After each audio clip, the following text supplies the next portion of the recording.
বাংলাদেশের চলমান রাজনৈতিক অঙ্গনে আবারও তীব্র আলোচনার জন্ম দিলেন কৃষক শ্রমিক জনতা লীগের সভাপতি কাদের সিদ্দিকী। তিনি বলেছেন, আল্লাহ যতটা অসন্তুষ্ট হলে কোনো শাসককে ক্ষমতা থেকে সরিয়ে দেন, সে অসন্তুষ্টি শেখ হাসিনা পুরোপুরি অর্জন করেছেন।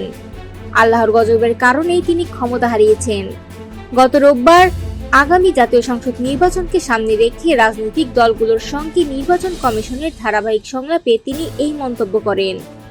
সংলাপে উপস্থিত ছিলেন প্রধান নির্বাচন কমিশনার সহ অন্যান্য কমিশনার ও ইসির শীর্ষ কর্মকর্তারা।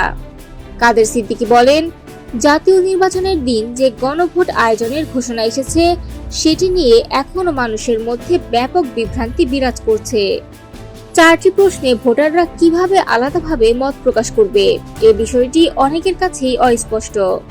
তার মতে, গণভোটে জনগণের অংশগ্রহণ কম হলে জাতীয় নির্বাচনও প্রশ্নবিদ্ধ হয়ে পড়তে পারে।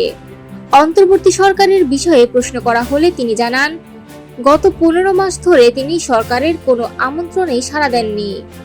নির্বাচনের আগ পর্যন্ত যাওয়ার প্রশ্নই নেই বলেও মন্তব্য করেন তিনি।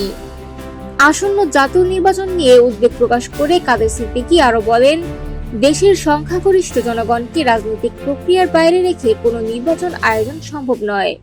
ভোটারদের অংশগ্রহণের সুযোগ নিশ্চিত করাই এখন সবচেয়ে বড় চ্যালেঞ্জ।